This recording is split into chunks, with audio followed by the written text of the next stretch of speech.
For POIs, if you guys have a sign, you can just like put up the sign, or if you don't, just like wave or something. Actually, no, don't wave. Put them in chat, please.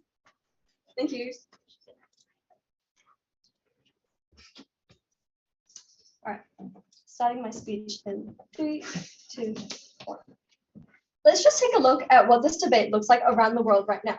Across the democratic world, we see legislative branches that make laws. The way they differ in the ability of the opposition party to influence or prevent these laws from being passed. In almost every case in which the rights of the opposition parties are protected and institutions enshrine a bipartisan structure in the policy-making process, a fundamental trade-off occurs. This trade-off we see is efficacy. Efficacy on our side we see is the speed and efficiency of the legislator to enact laws. And what is this efficacy actually traded for? On our side, it's traded for stability, longevity, legitimacy, and nuance. So therefore, on our side of the house, we support norms and institutions which give significant political power to opposition parties, both side affirming. So in order to win this debate, we need to prove that all the benefits we get from supporting bipartisan legislative structure outweigh all the marginal decrease in efficacy that we get, then we win this debate.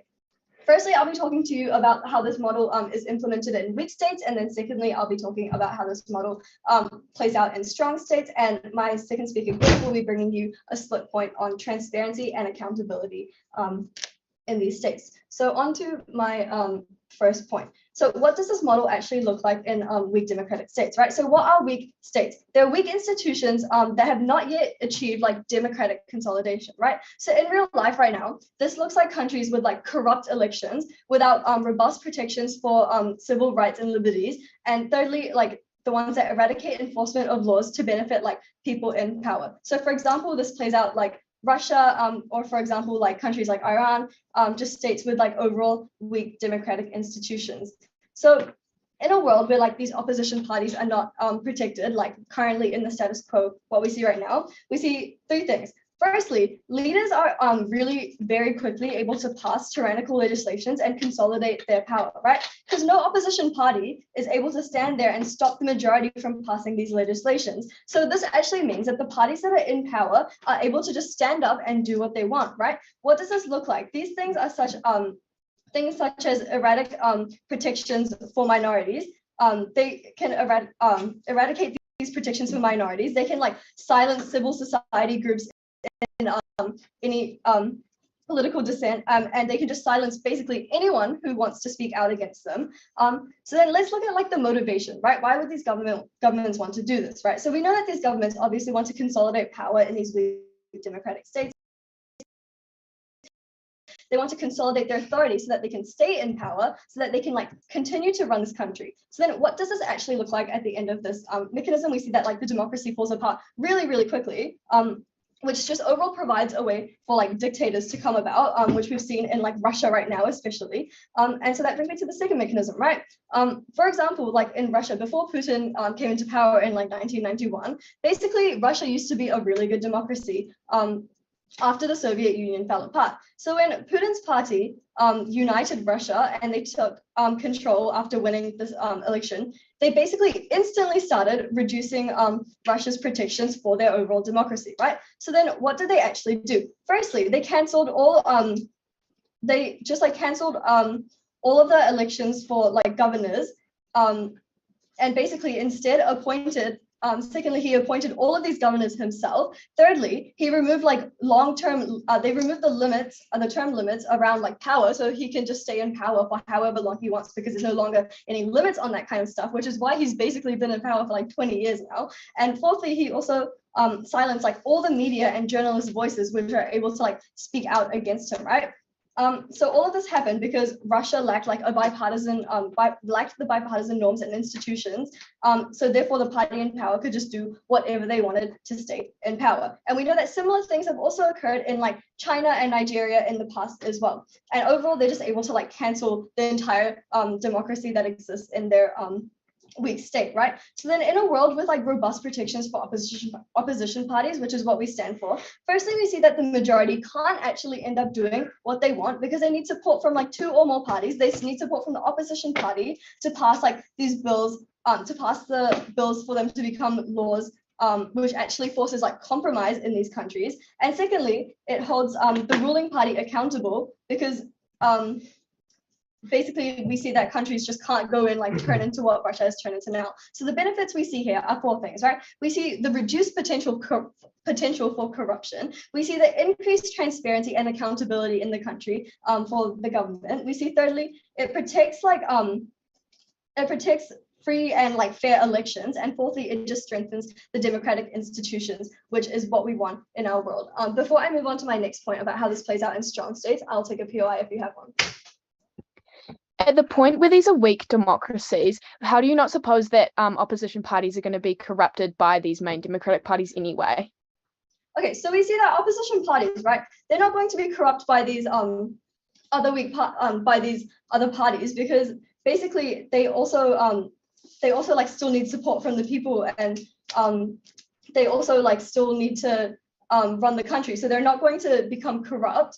And this just brings me to like my second point about how this plays out in strong states and how it benefits them, right? In strong states, we see that they have a long tradition of like democracy. They have like free and fair elections, like we already talked about, and they just have independent judiciary, which is just ones that can't be controlled. And the results of the elections just overall have a higher rate of like acceptance in the country. So then when we don't actually end up supporting this bipartisan norm, these bipartisan norms and institutions, which we want in our world, the downside typically manifests itself in forms of like lower stability, longevity, legitimacy, and nuance, like I already talked about, right? So, however, institutions in strong states are often like robust enough to protect themselves against the tyranny or dictatorship, which just isn't in weak states, right? So then what we see in these strong states, when we protect like the bipartisan idea, is that legislations typically take longer to pass. However, this allows for, firstly, increased consideration of opposing perspectives and a thorough debate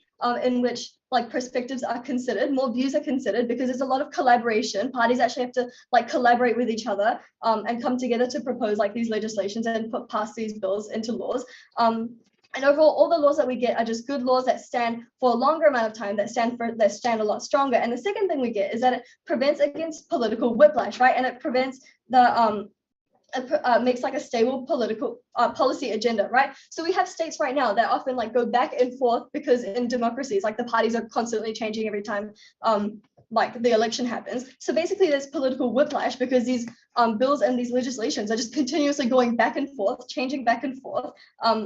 And it just overall causes whiplash and harms the country. And thirdly, we see that it also increases like political legitimacy because it ensures more moderate legislative agenda that is like palatable for a larger portion of the constituency, for a larger portion of the people. And it prevents like the polarization of extreme policies because now these parties have to go and collaborate. They have to go and get support from like also the opposition and also the other parties.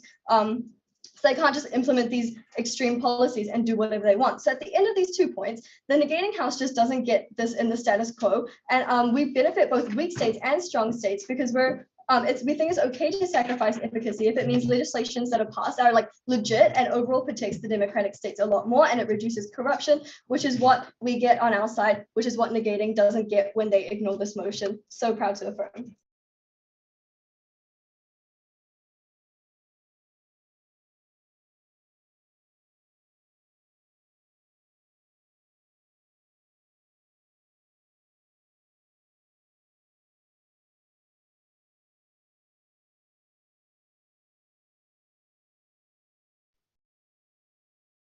I would like to begin my case with some rebuttal today. The opposing team has hung a lot of the material and spent a lot of time telling you about the relevance of weak states in this debate. However, these debates are not relevant, and this motion does not apply to these states. And this is why. Okay, because in a weak democracy, the issue is corruption. The issue is not like, oh, there were no laws to support bipartisan parties or like give power to the opposition, because at the point where you have parties like actively doing corrupt things and like trying to stop people voting and like trying to like rig the elections and things like that, if a party's going to do that, they're going to do that like no matter what, protections are there. If you have like an environment where like a corrupt party, like you have a weak state where corrupt parties kind of thrive, adding in these things is not going to change that. The issue there is like a culture and the environment. So we really see, because we see that like in order to give power to opposition parties, to give them like executive roles and bipartisan coalitions, you need like a strong democracy for that foundation. So all of the material around weak states actually just falls out of the debate, because we've shown why the debate does not play out in those areas, because the issue there is not needing like giving power to opposition. The issue is removing the corrupt things that are happening. Okay, so I've got two main points in my speech today: how this will undermine democracy, and how this will lead to a less effective government. But to continue on with some more rebuttal, the other team spoke about how they were willing to sacrifice this efficiency and like speed of which governments can get something done for stability. Now, I'll be getting into this more in my points, but we see stability under our side of the house, and we see reasons for like there not being polarization and things like that under our side of the house, with like checks and stuff that just exist within parliaments without needing to give the opposition like huge political power. And on efficiency, we actually see that loss of efficiency leads to loss of stability, because if your government can like not keep up with passing the laws that your country needs, there is going to be a loss of stability. Like if your party cannot keep up with like putting in the laws about like tech companies and things like that are coming in, like protecting data, you're going to like lose stability because your government just like can't keep up. So that's very harmful. But to get into my first point, undermining democracy. So we see that, when the population votes, they vote for a majority and that party will form the government. So if, the majority's voted and now we see massive power being given to people on the other side of the house, like for instance, somebody you voted for you voted for Labor's just gotten in, and then some ministerial roles are given to National. Majority of people are very unhappy with this situation, right? Because now there are National MPs that can make decisions about the financing on, it could be things like health, it could be, really important things that now National MPs are making decisions on, when the majority of people wanted it to be Labor that is making these decisions. So we see that people now from this, they firstly just feel really unhappy, really disenfranchised from the government, which is a harm in itself. But they also then probably don't like vote again, or they don't interact in ways like, like if there's an opportunity in their country to make a submission on a bill or something like that, they probably don't do that, because they now are like, they just are very upset and feel disenfranchised from the government. And in the extreme, this looks like people protesting and creating a lot of unrest, which just isn't good. And to just sort of be comparative, on our side of the house, we have the majority of people being happy with like who is in government, whereas on their side of the house, they kind of have nobody being happy, because every time your party gets in, they're handicapped by having to give power to like the opposition party. So every time, even if your party wins the election, you're still not actually happy because they don't have the full power. Like, no matter what party gets in, people are still unhappy because they haven't gotten that full power. So you can clearly see that more people are disenfranchised and unhappy with the result on their side of the house than on our side of the house. Now, to move on to why the government is going to be less effective. Well, when you have people with opposing views now like having to work together and they both have hugely significant power, it's clearly going to be a lot more difficult for them to get things done. This could, like when you have opposition people now becoming ministers and having these financial decisions and stuff, it goes against what like the rest of that party who has the majority of power is actually trying to do. We say this is a waste of time. So it's like a waste of Parliament's time and money, because Parliament has like a limited time and limited resource to get things done. And now we're just like wasting that even more. We also see that like ministers could try and like kind of deliberately do things badly to make the majority party look bad. Like if they are, like Labour's in, like a party like Labour is in majority, and then we have a couple of national ministers, they'd be like inclined to kind of maybe do some bad things and try and pin it on Labour as another potential harm. We also see this as being particularly bad in times of crisis, when it's, really important for things to get done quickly, and now the government cannot get things done as quickly. And also, as I stated in my introduction, it is important for the government to be keeping up with like the laws and things that are needing to be made as society kind of evolves and moves forward, and like new technology and things comes out. So when they aren't able to do this, it's really harmful, because it to use the example of technology again, they could leave people vulnerable to like their data being stolen and things like that, or like, needing to bring in rules around cyberbullying. If the government is so slow, they're going to be behind the times with kind of bringing in those rules and regulations. And I would like to highlight how under the status quo, there are many, many ways that the government is held to account, and that the opposition has influence without needing the significant political power that would only serve to hinder the government. So under the status quo, we see things like question time, where the other side can scrutinize who's in power. We see things like, split committees where the bills are scrutinized. We see bills getting multiple readings in Parliament, where everybody is able to discuss them. And we see a lot of these things being publicized, for the media and things like that to see. So there's also the media holding scrutiny to the government and what they're doing. We also see, another way that, the party is held to account is just by the fact that they probably want to get back in next term. So they don't want to do horrible things because they won't get voted back in.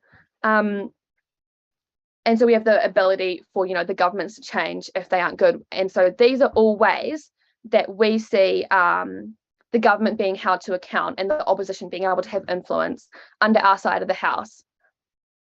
Whereas on the other side of the house, they have just sort of handicapped the government, made them able to accomplish less.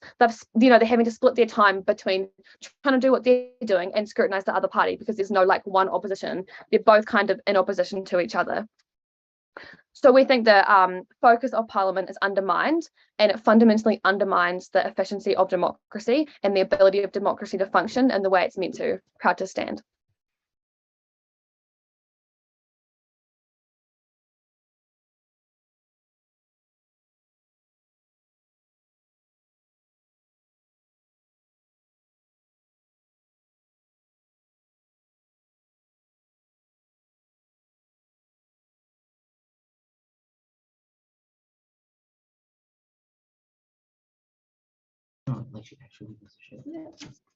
With POIs, if it is all right, if someone could just do this wave, or have a POI sign up, just so that I can visually see that you guys are asking POI. Is that all right with you guys? Sweet as. All right. Okay. Firstly, I'm going to start off my speech by telling you what affirming stands for, right? We tell you that we are okay with sacrificing a little bit of legislative efficacy in exchange for stability, longevity, legitimacy, and nuance, right? We tell you that we'll win this debate by proving that the benefits that we get from a bipartisan legislative structure outweighs the marginal decrease of efficacy in this debate, right? Two issues in this debate, right? Firstly, the first issue about corruption, and secondly, the issue on stability and efficacy in this debate, right? Let's go into the, and I'll be running a split point thirdly about how it creates transparency and accountability in a lot of governments, right? Firstly, we tell you that a lot of claims that the first negating speaker made doesn't actually make sense, right? Firstly, we tell you that corruption isn't a mutually exclusive on our side of the house. We tell you that it's also corruption is also existent on their side of the house, and we tell you that it's actually worse on their side of the house for a couple of reasons, right? Firstly, we tell you that the opposition. We tell you that because of more transparency and accountability that creates within governments, we tell you that in doing so, when you create more transparency and accountability, a lot more people are able to see what the government is doing, what the opposition is proposing, what the government is trying to propose. And we tell you, when doing this, people are able to make informed decisions, right? But even if you don't buy that content, right, we tell you that the opposition on the opposition's side, the opposition in governments don't actually have any power and control over this over the state. So a lot of dictatorships can arise from this debate, as we gave you plenty of examples, such as Russia, such as Nigeria, and China in this debate, right? And this hasn't been responded to by first negate, right? Then we were told that it would be rigged to vote, right? We tell you that a lot of countries would then, a lot of governments would then rig it to vote, and we tell you that this is probably a really good, really bad thing generally. But we tell you on our side of the house, the bipartisan legislations are actually really important then when votes are rigged, right? We tell you that the ones who rig it actually don't get all the power that they will probably get when they rig it to when they rig the elections to make it so that they get all the power, right? We tell you that's something that's mutually exclusive on our side of the house, and something that's worse on their side of the house, because then the person who is corrupt, the party who is corrupt, now has all the power in that government, which is significantly worse on their side of the house. Or on our side of the house, the party who rigged the election to vote doesn't have necessarily a lot of power, not right now. Secondly, we tell you that we tell you that it's worse. We told you that it's worse on their side of the house, because now the power isn't. There's not a power imbalance for the person who rigged it. We tell you then that it's probably a more fair system on our side of the house than it is on their side of the house. We also then tell you that the first negating speaker agrees that we want to reduce corruption in weak states, and they give us no mechanism for how they want to do this. Right on our side of the house, we said we can reduce this corruption because there's now another party with power that can hold other parties accountable and challenge whatever bills or legislations they want to pass, which then reduces corruption on our side of the house. Moving on to the next issue in this debate, then, which is about efficacy and stability in this debate. We tell you we got a couple of claims from side negate, right? We tell you we were told then that because of the loss of efficiency on our side of the house, it actually leads to a lot less stability on our side of the house. Firstly, we just want to tell you that this is completely not true for a couple of reasons, right? Firstly, we tell you that if they told us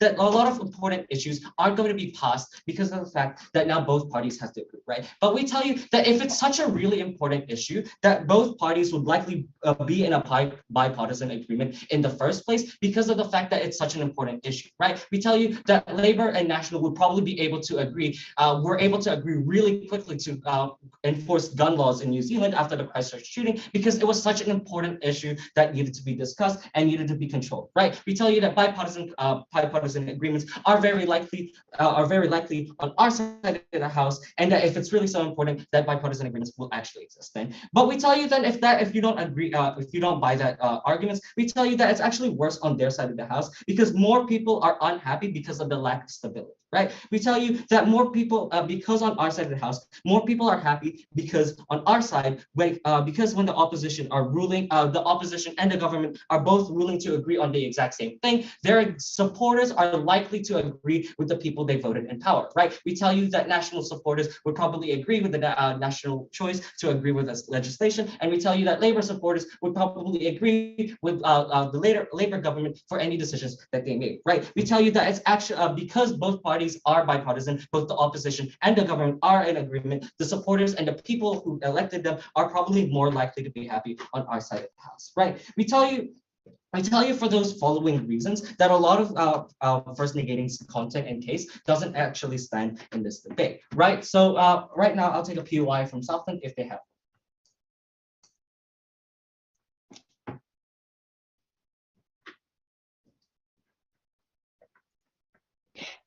At the point where you assume that parties are going to agree, do you not suppose that the COVID response, both parties proposed different mechanisms and that would have been completely ineffective?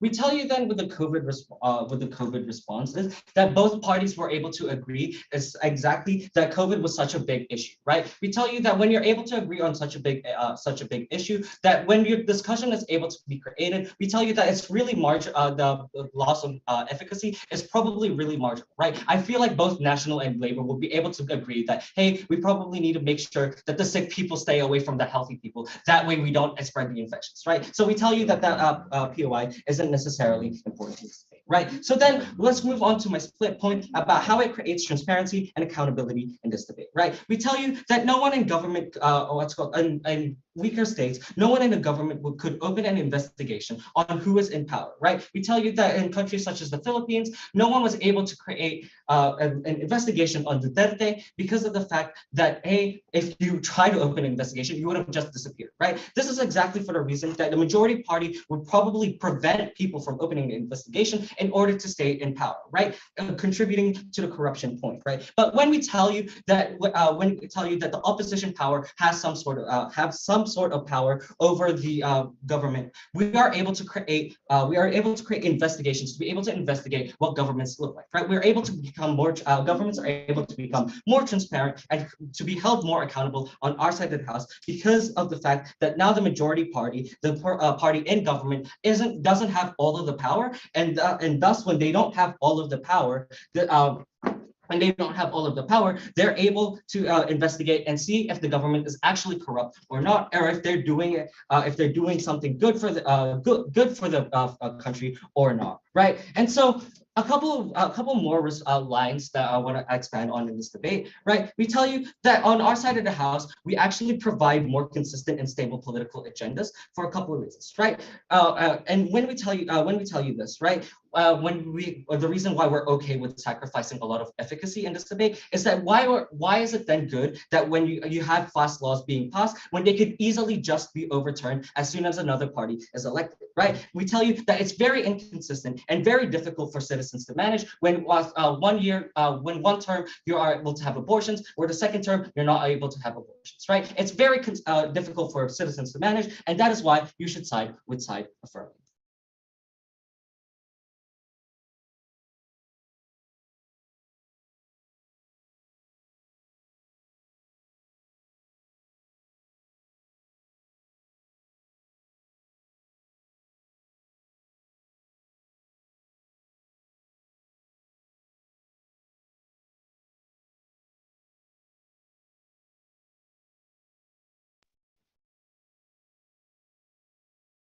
The second affirmative speaker has come up today and told you that it is good enough that our two major parties could agree that something needed to be done about COVID-19, and that is enough of a response. They fail to acknowledge that simply by the fact that they are they have two opposing ideologies, they are going to have differing responses to issues.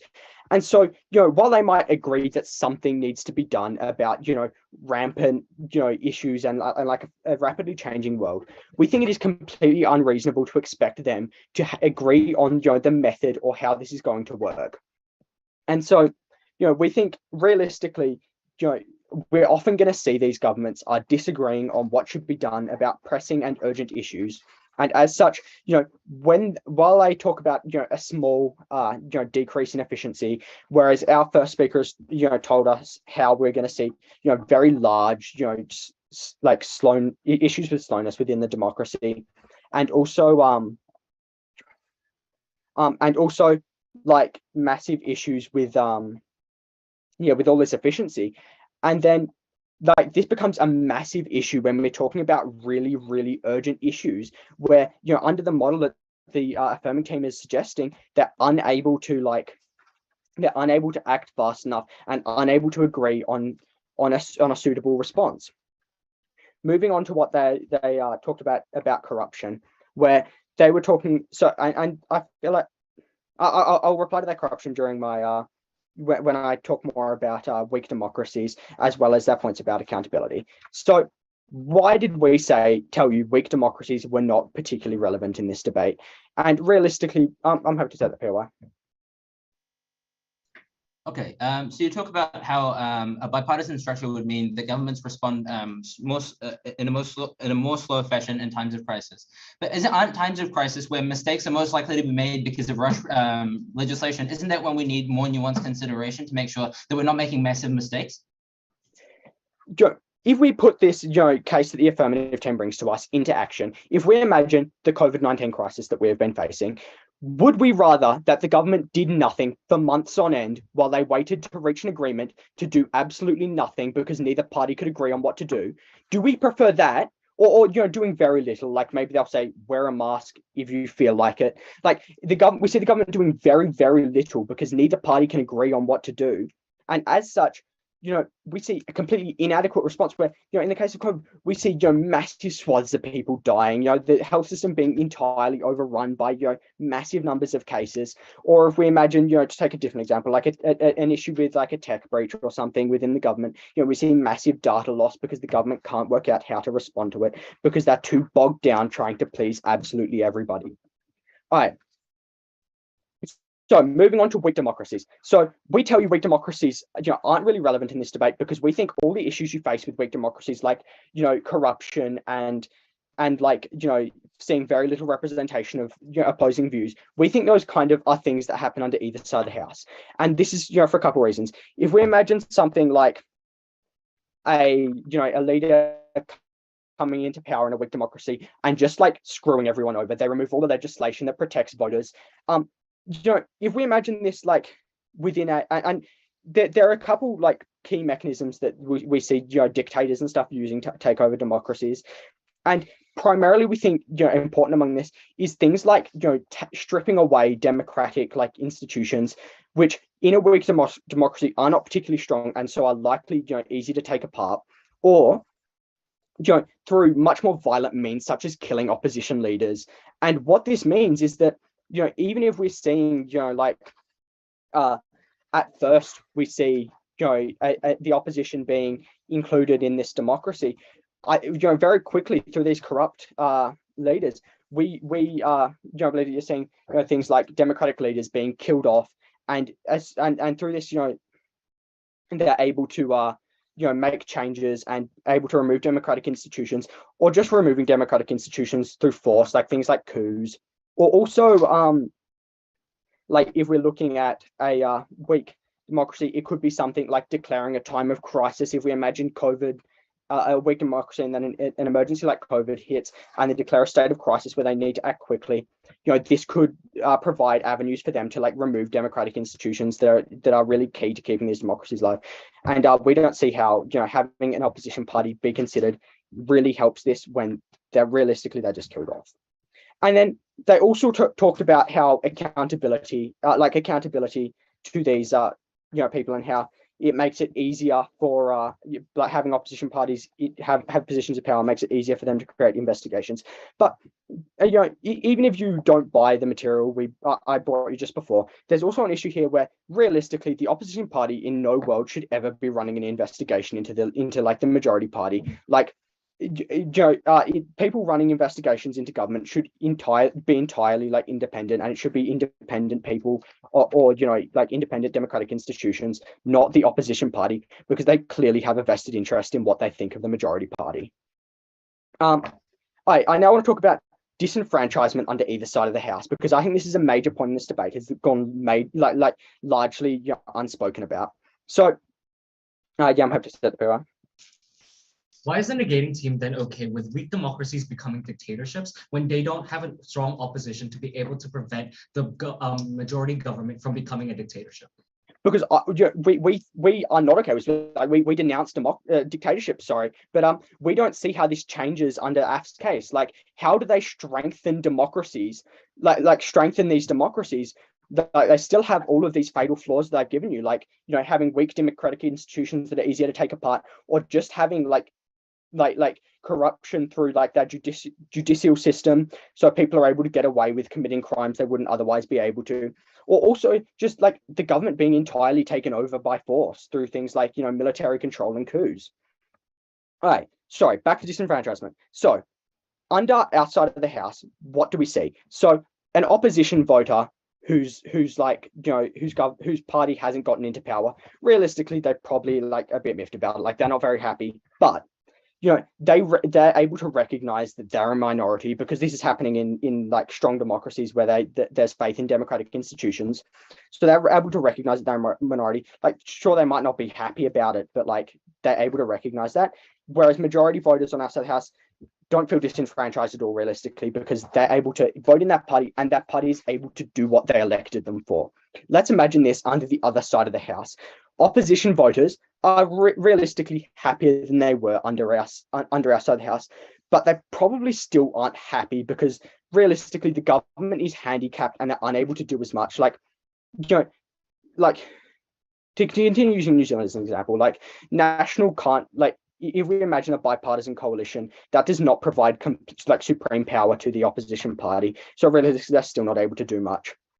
And then majority voters also probably feel like relatively unhappy because that party that they were the majority, voted for and everyone voted for still isn't able to do anything. And so they become very angry at the government because the government cannot do anything despite making a majority. And so they become very fed up with democracy and feel like it's very useless. And as such, become very disenfranchised and are likely to, stop participating in democracy or just feel very hopeless about the issues around them in general. So we think, this leads to much worse outcomes for voters. Thank you.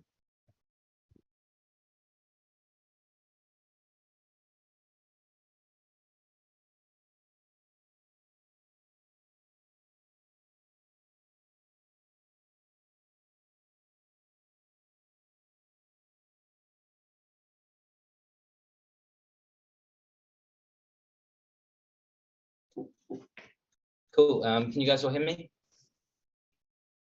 Perfect. Okay, here we go. So, where the negating House instantly lost this debate is when they failed to engage with any of our material, both on strong states and weak states, right? So first of all, we opened the debate talking about what this debate looks like in two sides of the world, essentially, two different models. What the debate looks like in weak states and what the debate looks like in strong states. And now the case that we got from negating essentially was that weak states don't matter because things are never going to be perfect, right? And if we can't, there's always going to be corruption. You can't get rid of corruption. And so we're just going to chuck it all out of the debate entirely. That's what they essentially tried to do here. However, the majority of the world does not live in countries where democratic consolidation has been achieved, right? We're talking about a vast, vast majority of the world's population living in countries where there is a weaker democracy, right? Where there is potential for dictatorship, right? Where there have been close calls with authoritarianism or where there are authoritarian tendencies, right? So obviously throwing everything out of the debate fundamentally undermines the entire motion, right? And really decreases their case, the efficacy of their case, because they haven't touched on, they're only talking now about a really small part of the world, right? In strong states. So what we want to try and tell you is that weak states do inherently matter in this debate, right? Obviously, we recognize that weak states are weak states by definition because they do have weaker institutions. This means that things are never going to be perfect, but it's not a all or nothing scenario, right? Neg essentially tried to tell us that we're never going to get rid of all the corruption. There's still probably going to be some corruption left. So let's not do anything about it at all. Let's just ignore it completely and let's just move on to the minority of strong states around the world, right? So this is essentially the way they tried to frame this debate. Okay, however, what we told you on our side of the house is that, okay, we are not going to have perfect, ideal outcomes, right? Overnight, we're not going to turn weak states into, bastions of democracy just by instituting some sort of bipartisan norms or ensuring that there are some sort of bipartisan institutions that have power in the legislative structures of these countries. Instead, what we've tried to say is that by having some sort of bipartisan norms, by having that back and forth, by having the checks and balances, this sort of accountability inherent within the system, what we do get is a decreased potential, right? We mitigate a lot of those downsides that Neg tried to completely brush past. Okay.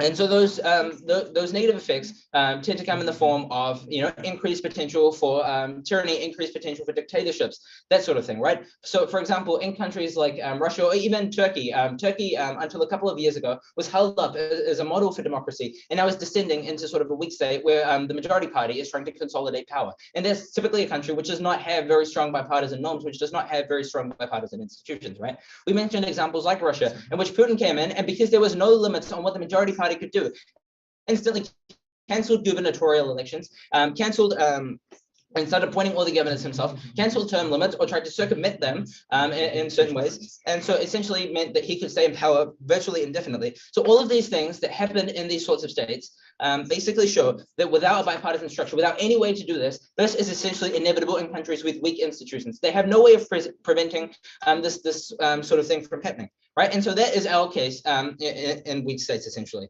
And that's completely inappropriate to sort of throw out of the debate. That's why we win this entire point in the majority of the world's population, because Neg completely refused to engage with it. They didn't even, they barely even touch on all of the mechanisms that we presented throughout this case. Okay, so before I proceed, I'll take a POI. When you consider these weak states, don't you suppose that when these main parties are pretty scary, who is actually going to want to go up and oppose them when they can actually be very corrupt anyway? Okay, and so there are a couple of mechanisms in which this could be sort of built into the system. Like, for example, in Mexico was typically a weaker state. What they have is senatorial elections. Every state elects 3 people to the Senate. 2 of those are from the party that gets the most votes, and then 1 person necessarily, this is constitutionally mandated in the Senate, is from the opposition party, right? So you would say, well, who would want to go up against these parties? If you build it into the institutions, you build it into the norms, you build it into the culture, you will have sort of these processes in place that make sure that there are opposition parties in place, right? That there are opposing views will be heard. Obviously, it won't be perfect. You won't automatically get the best democracy in the world overnight, but that doesn't mean that the entire world's that most of the world's population is just screwed. They live in completely failed states, and there's no potential for improvement. We think that this bipartisan model would be an improvement over the existing scenario, which Nick has done nothing to rebut. Okay, and now this brings me to where I think there was a lot of engagement in the debate from the negating side, which was this sort of efficacy point, right? They spent a large amount of their time, probably I think like something like more than half of each of their speeches, talking about times of crisis, right? Talking about things like the coronavirus pandemic, and times where the government needs to respond really quickly. So if we look around the world, we see sort of 2 ways in which this is addressed in countries which do have pretty strong bipartisan norms.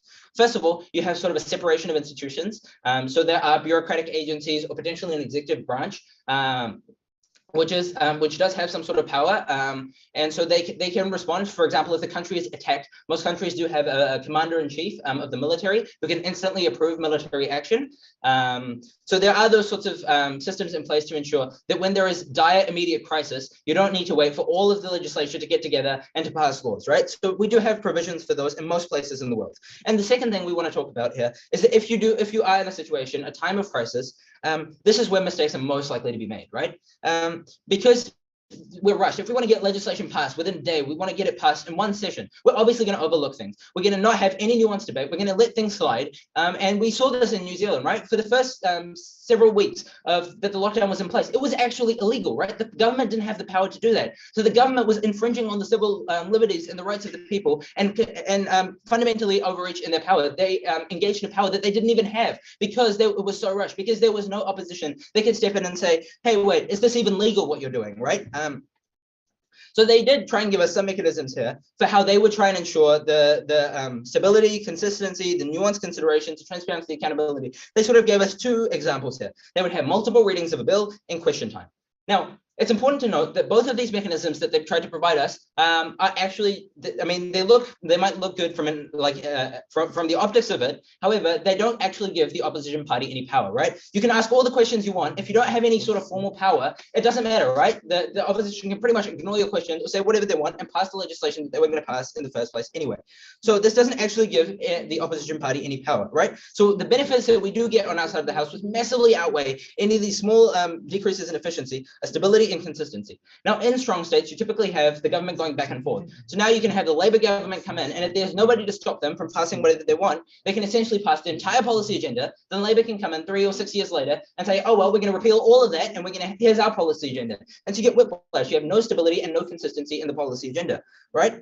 The second thing you don't get is nuanced consideration. It doesn't, if you do have no bipartisan norms, no bipartisan institutions, you do have no need for the majority party to consider the views of the opposing side, right? As long as they have 50% or 51%, the entire 49% doesn't matter, right? If you have 51%, you have that simple majority, you can completely overrule anyone. The minority interests don't matter, opposing perspectives don't matter. You practically don't even have to consider them, right? Because as long as you can maintain support from 51% of the people, that's all that matters. And so you also get decreased transparency, decreased accountability from that system, because they're not responsible to this other side of the constituency, right? They're only responsible for 51% of the constituency that is their base. As long as they can maintain that, they can take the most extreme positions, they can be as polarizing as they want and still maintain power, because there's no transparency, there's no accountability, there's no nuance, no stability, no consistency. All of these benefits that we provided on our side of the house were rebutted purely by, oh, well, it might take a little bit longer sometimes. And that's something we preempted and said in our first F that we were happy to concede to some extent. And that's why we have won this debate by a substantial margin.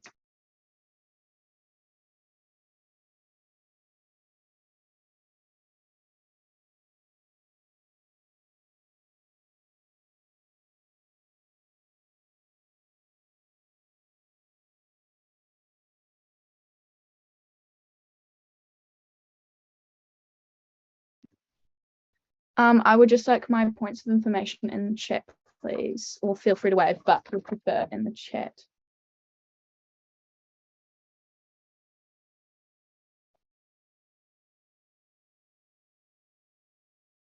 I would just like to do a quick sense check on the affirmative team's case. So we've given mechanisms down the line, first speaker, second speaker, and I will repeat them again since we clearly need this, on how weak democracies, which we did engage with, by the way, are weak for a reason. The pre-written, they didn't engage with this phrase is redundant in this case.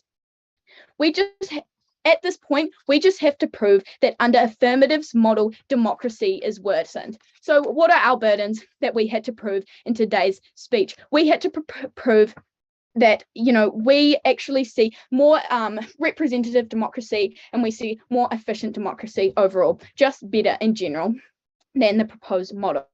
Yes, so all we had to prove was that this new model was worse than the status quo. That is what we stand for. 3 points of clash today. Firstly, how was the proposed model not effective in strong democracies? Secondly, how is the proposed model not effective in weak democracies? Thirdly, how is efficiency important, or even more so than the collaboration and the benefits that the affirmative side claim today? So moving on to that first point of clash, how is the proposed model not effective in strong democracies?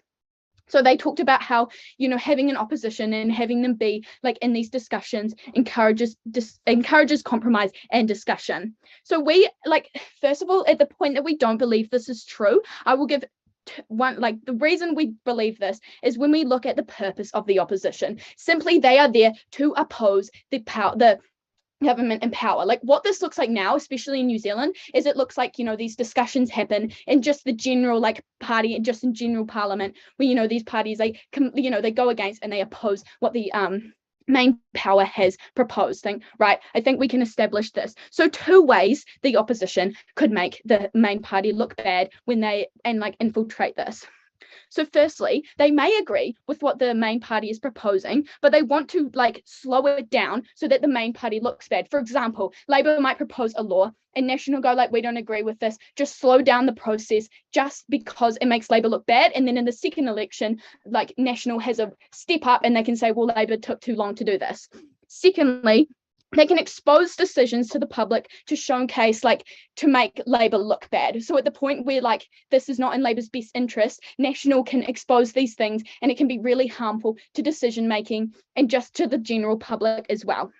So we also talked about how, people will feel very disenfranchised when they feel like the Labour Party that they voted for is not able to get anything done because of this opposition party that didn't even get the majority vote is infiltrating all these ideas. So they talked about that this, would actually account for decreased accountability. We just think at the point we still have other democratic institutions to recheck this. We think that at the point where they say these are not effective, we think this is true because at the point, especially in New Zealand and especially in the US, where we have these things broadcasted and we have different things the judiciary system, Labour just in this instance cannot do anything they want. We think that this is redundant in this debate. And thirdly, they talked about military intervention for crisis. When we have repeatedly brought up the COVID response, I would just like to add that National was completely opposed to the complete shutdown that Labour proposed in 2020 because of economic issues. If we had not done that, we would have seen so many more lives lost. National has completely opposed Labour's response, as they should. They're the opposition, but they would not have been able to agree on a quick COVID response, which is something that is benefit that they cannot take on their side of the house. So, and we just don't think the military is going to be able to do this either. How is the military going to be able to go and decide a quick and a widespread COVID response? Completely inaccurate response to this. So how did we win this split? We proved our burdens when we showed that we actually maintained democracy under our side. We diminished that they did not prove their burdens when we showed that they actually oppose democracy and they make people feel diminished and disenfranchised to the people they voted for. Moving on to my second point of clash, what does the effect on weak democracies? And so firstly, I would just like to say we did not completely say weak democracies do not account for in this debate. We said that the fact that this debate, this model is not going to work for weak democracies. So therefore, like the issue is looking at the effect on strong democracies, etc. I will still cover this, obviously, because there has been a lot of discussion from the opposition. They talked about reduced corruption. So firstly, I would just like to say what this actually looks like. 3 things. Firstly, putting incentives to the opposition to not agree, like I will kill your family, things like that. These are weak democracies. These are people who can get out of power when they need to, which is my second point. Like, no one is going to want to oppose these people when they have such strong connections to the judicial system, to that in general, to the fact that they can get away with these things anyway. We don't think that this model is going to protect these people. Thirdly, that propaganda by this party, right? This party, if we talk about Russia, has been in power for so long that they put out this propaganda. It's not like people in Russia majorly hate their party. Like, there are still people that agree to this because there's been proper propaganda put out about the West. What's to say that they're not going to put out propaganda against the opposition party? We just think that this is something that is going to stop the opposition from being able to actually make any implementation in the thing. Secondly, they talked about it working in Mexico, which we think is not a democratically weak environment in today's debate. And at the point where we get what we think is worse, why we think this is worse in this point of clash, is that they get fake transparency. The public believes that they are voting truly, but they are not. And we also get people being scared for their lives. We do not think this happens. At the point where you have fake transparency, this is not true democracy. We actually see an increased chance of dictatorship under their side. I will take a point of information. Okay, so how does your model account for the fact that whenever an opposition party comes into power, they could just repeal the entire policy agenda of the last party and enact their own laws, and then we just go back and forth in perpetuity? How does your model prevent that from occurring? I showed you that the opposition, the main party in power, is going to implement ways so that this opposition cannot even get into the position to implement these rules. People aren't going to vote for this opposition for reasons like propaganda, for reasons like they're not actually people, propaganda and the incentives not to actually become an opposition party. I will move on to my third point of clash, is how is efficiency important even more so than the benefits the affirmative team proposed. Look, firstly, we don't actually have to show that we don't actually have to see the legitimacy of the affirmative claims, but at the point that we can prove that we get maximum efficiency and that the affirmative side gets no efficiency, they lose all their benefits. Here's why. So they talked about how most parties will agree if it's not important. I talked about COVID-19. If they do not agree, this is a matter of life or death. This can happen in so many different situations where this is a thing. But when talking about how their benefits are completely redundant, this is because policies are taking far too long to actually come into effect, right? They're just sitting in Parliament because people are opposing them back and forth, like they're saying is going to happen, but this is just going to happen in Parliament itself. This pressure and stress is actually going to make parties have worse policies. Why do we win today's debate? Because we proved our burdens and we proved that the affirmative does not get better democracy. Thank you.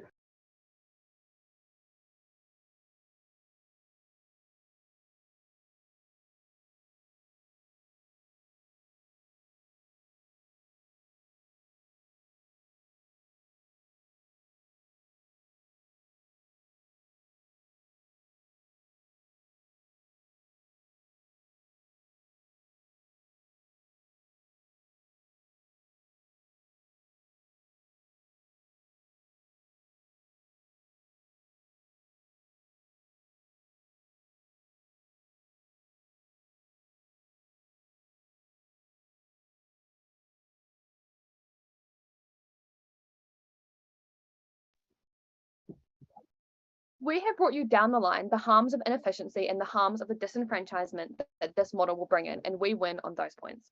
3 points of clash for the House today.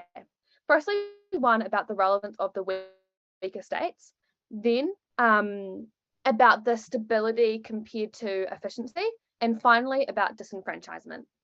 So, firstly, to begin on weaker states.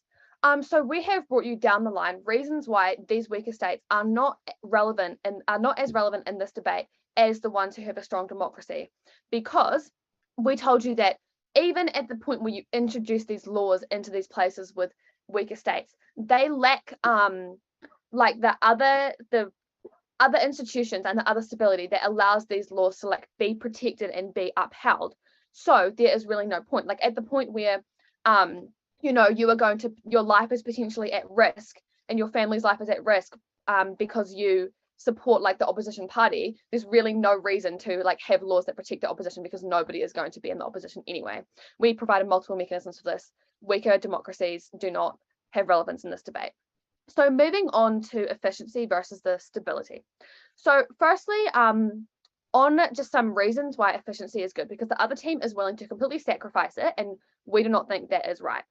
First of all, it's a good use of the time and resources of Parliament. It allows for a timely response in a crisis. We brought the example of COVID-19, why it is so important that we are able to quickly respond. Also, we told you why it is good generally that Parliament is able to just work efficiently and like keep progressing their bills forward as the society evolves. Like this is just a fundamental part of democracy, that Parliament needs to be able to get things done. We also brought you a harm of parties being able to like sabotage each other in this system, which went largely like unresponded to.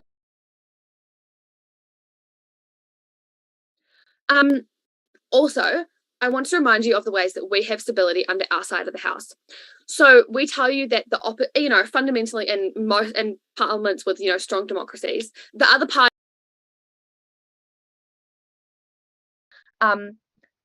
there are other institutions that are able to like investigate the government if they think they are doing something wrong. Like there are checks and balances that exist on these parties. For instance, if it's shown in the media that the government is like completely disregarding this whole sector of society, doing something really bad, really illegal, really corrupt, they're not going to get back in. And so because parties fundamentally want to get back into Parliament, they're not going to do these things. We also think that applies to the point around like swinging back and forth and the rules changing all the time. We think that because parliaments want to get back into government, if they know passing this law is going to get them kicked out and the next government is going to come straight back in and change it, they won't do that at that point because they want to like appeal to the majority of people, so they won't do really polarizing things, and they just won't get this swinging around. That was a harm claimed by the other team. To get into my final clash about disenfranchisement, this is another harm that we brought that went largely unresponded to on the other team. So we gave you an analysis of why nobody is really happy under this model, because even when your party gets in, they're handicapped, they don't have the full power. The majority of people are unhappy because the power of the party that the majority of people support has been undermined. And then this harm is so bad because now that the government's power is lessened, they're less efficient, even if it's just the fact that they feel unhappy about their vote, they're disenfranchised from Parliament. They no longer want to like participate in democracy as much because they just feel like their vote's been undermined and it's having no influence, which just leads to less people participating in democracy in the future. It undermines democracy. We have proven this, proud to stand.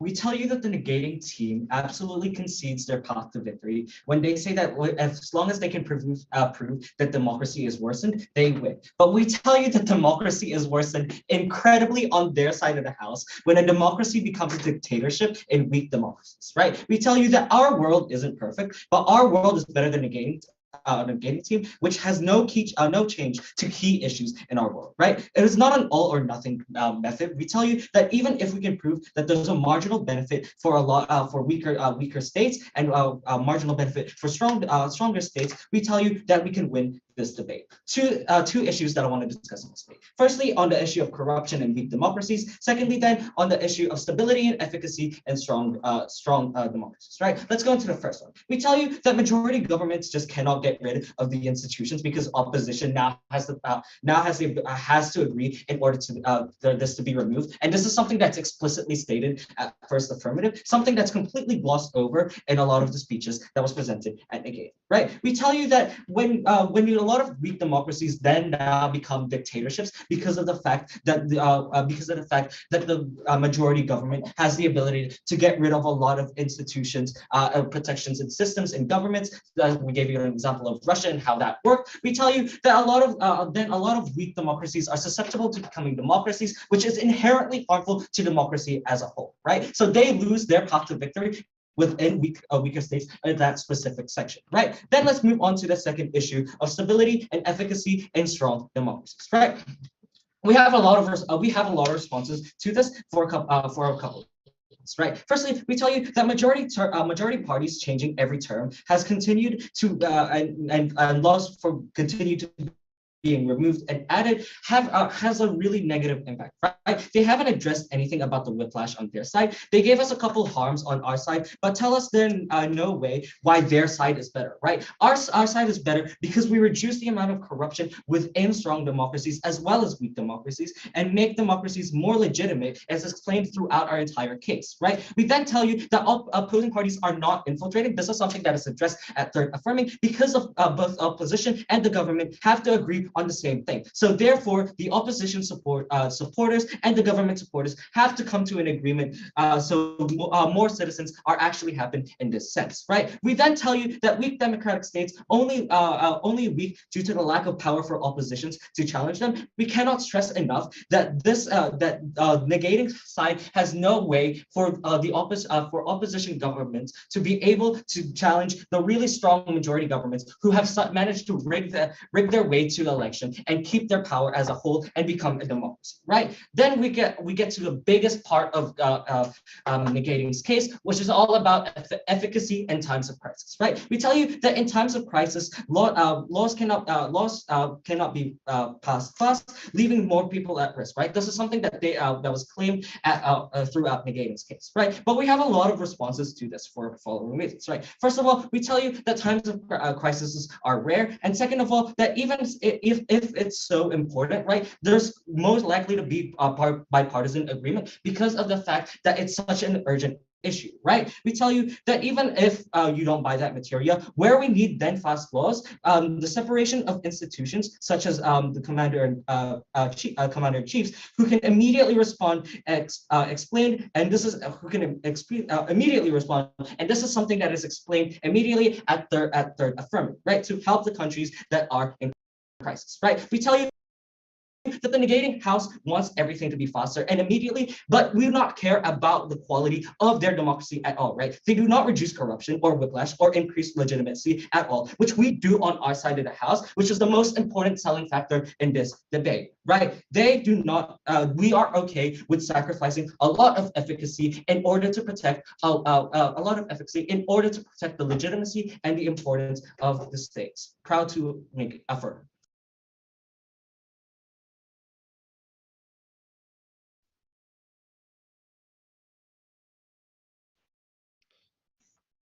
Cool.